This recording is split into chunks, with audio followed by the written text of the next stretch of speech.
So I was asked where the name Armored Colony came from, and the story starts as most stories do, with an Xbox Live gamer tag.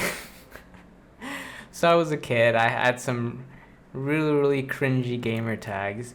They're not really offensive or political in any way. At least they weren't back then when I played Xbox Live. But it's just so cringy. Oh my god, it's so embarrassing. I'm not even gonna say what it was. Completely unrelated to Armored Colony. But I remember I had a bunch of little stickers, the individual letters of the alphabet, and I used each sticker to rebuild that gamer tag and paste it on the side of my Xbox. Oh, but then when I wanted to give my Xbox away because it was just ancient and like half busted, I figured I'd have to take those stickers off just because of how cringe it was. Like, I didn't need to, but it was so embarrassing. I didn't want anyone to see that. But I could not do it. The stickers were just, they had some sort of space age glue. I could not peel off a single letter, and I had to give it away like that. I was so embarrassed. I'm pretty sure that to this date, that Xbox still has those stickers. They were insane. Anyway, eventually I transitioned to something that was slightly less cringy, so we went with Armored Wolf, because armor's always cool. Who doesn't like armor? And I like sci-fi and hard surface and all of that, so Armored made sense. And Wolf because, well, they're better than dogs, and they're like more intelligent and less deformed, so wolves, yeah, made sense. And of course we put them together, but it wasn't the most original name, so sometimes there'd be issues where that account name was already taken, so I needed to add stuff to it, and it wasn't always ideal. In fact, my personal website, uh, armoredwolf.com, was already taken by some sort of defense company or guns. I don't really remember what they made, but I didn't care enough at the time, so I just added a dash in between Armored and Wolf, and that's how I made it unique enough. But it was mostly about the cringe. Eventually, I cringe at whatever name I come up with because I'm just not very good with them. And I knew I needed something new, I just didn't know what it was going to be. And eventually, I saw a YouTube video where someone's playing Halo Wars, so I never actually played the game. Actually, I did play the demo like years and years ago, but I was watching someone play the released game, and they're playing some sort of hero character that was called Colony. So I don't really know much about the game, but I think that hero character is a hunter. And if you know anything about Halo, then hunters are not really a single entity. They're actually like hundreds or thousands of little worms that are encased in this armor. So if you want to kill a hunter, you need to find the gaps in their armor, and that's how you kill them in the game. But point is, it sounded really cool, and it helped that the characters seemed to be overpowered. So I thought that was interesting. But I think what really convinced me was when I came upon this Netflix show called Colony. So it was a sci-fi show. It wasn't like amazing or anything like that. I just like watching sci-fi stuff. But the show was called Colony, just plainly, no The Colony or anything like that. And the title, the font, it just looked really nice. And that's when I realized, wow, this doesn't just sound nice, it also looks really good. So we went with Armored Colony. We got rid of the wolf. And it's not that I ever expected anyone to call me by my uh, whatever online name I came up with. That's what really made me cringe. So whenever someone called me Armored Wolf, I was like, cringe. I felt it in my heart. And when people actually call me Armored Colony, like a noun, I don't really cringe, but it's still kind of funny because I never really meant for it to be my name per se. It was just sort of like an account name, I guess. And I also envisioned that one day we would have this like big forum or website or something for hard surface artists. So it would make more sense for it to be called Armored Colony because there'd be a bunch of people there. But I don't know. I guess I was just fantasizing or something. I never really planned for any of that. and it probably never happened. But still, it's the name it's the only name I haven't cringed about yet. So hopefully I like it forever until the day I die. Proceeds to drop dead. No, I don't think that will happen. Anyway, I really like the name. That's why we're using it. But enough about silly stories. What are we actually making here? So obviously it's a 3D model. I really like using sub-Ds just because it's what I was taught in school. So I know there's a lot of different ways of doing that now, but this is actually just a small piece of a larger model. So I really like, actually I feel like you need to do this sometimes in Blender just because of how slow it is, to just model things separately and then import or link collections with objects from other files. And it feels nice doing that actually, because I can model this little piece without having to worry about everything else.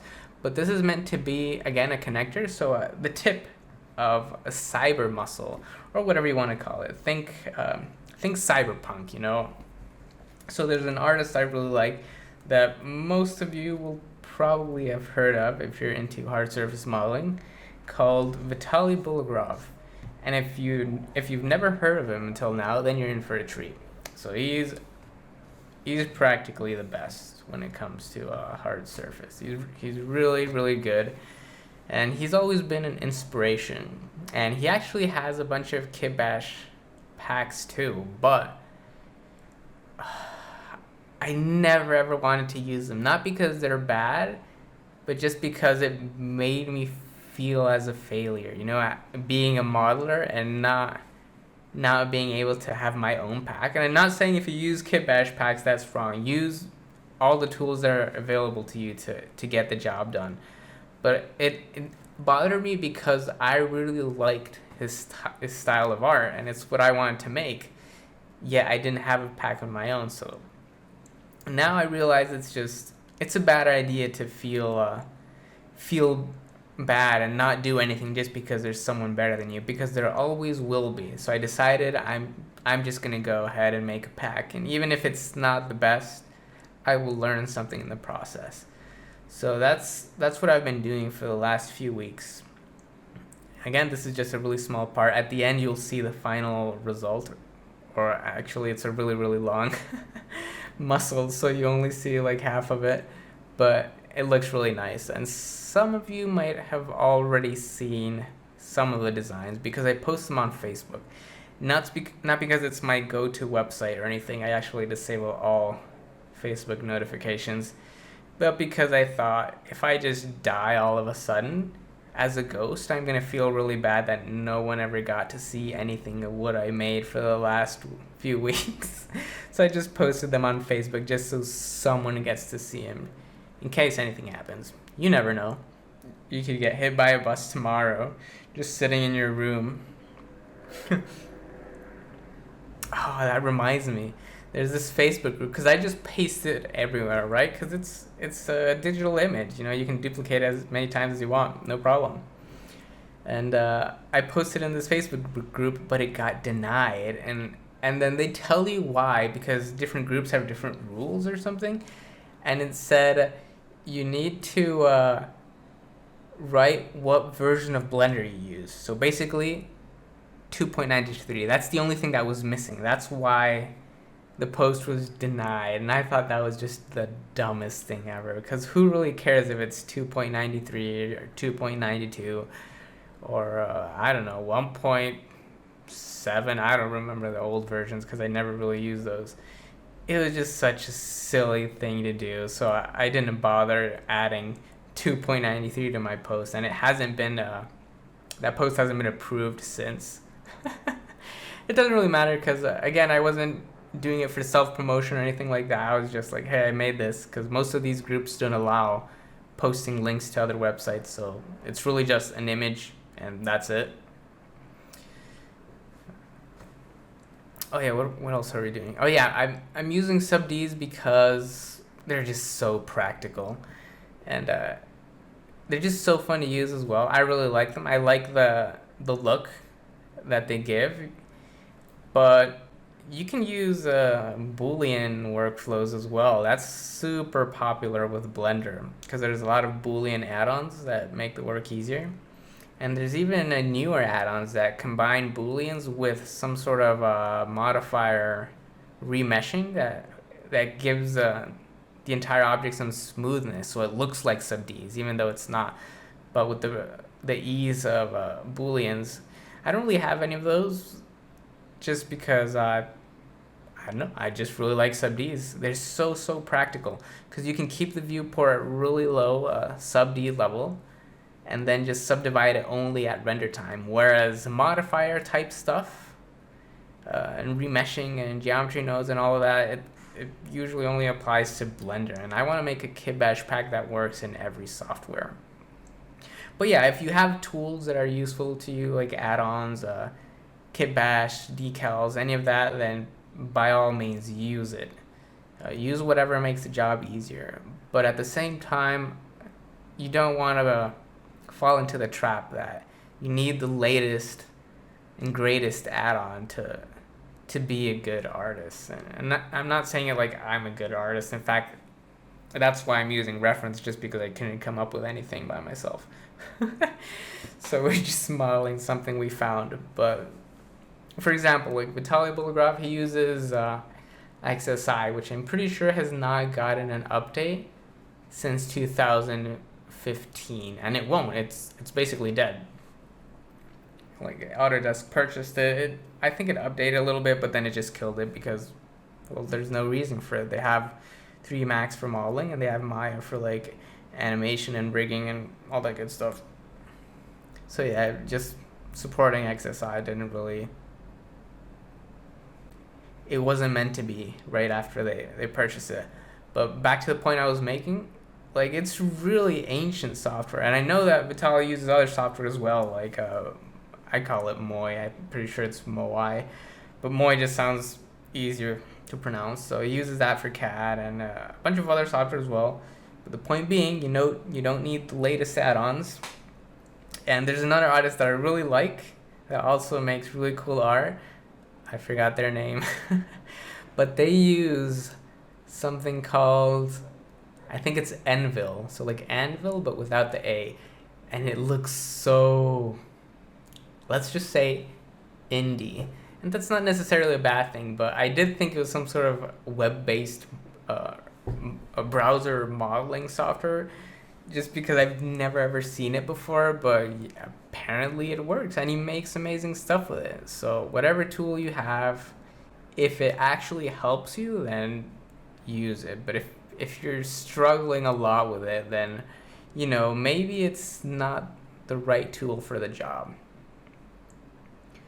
But once again, I'm just doing this for the practicality. I want this to work, and all software and sub-Ds are just really nice. Almost done with this, actually. So we are gonna show the final image very soon. So the plan isn't just to make a generic kit bash pack. I want these to be really good looking, almost identifiable, unique. It's hard to make things unique, honestly. At least it is for me. But I want people to be really happy with these and the detail that they have. And again, as with most things, I'm also just making these so that I can use them in my own projects, of course. So hopefully you will like them. There's a bunch of different designs, so they don't all look like this. And I feel like I'm more than halfway there. I'm not quite sure, because sometimes you keep getting inspired. You keep finding stuff on Pinterest. You're like, this little piece, that's where I got that. I have no idea what it is, but after a while of just going down the Pinterest rabbit hole, I found it, and I'm like, this is worthy of a 3D model. And so I modeled it. And now it's a connector at the top of this really long cyber muscle. It's actually only half of the muscle, just because it was so heavy that I had to disable the lower half just to keep it manageable. So even with sub-Ds, it's kind of dense, but they're not all this dents. It's those little extrusions. There are just so many of them. But anyway, I'll make it nicer later. Right now, I just kind of want to make a quick transition between these two pieces so it doesn't look too awful.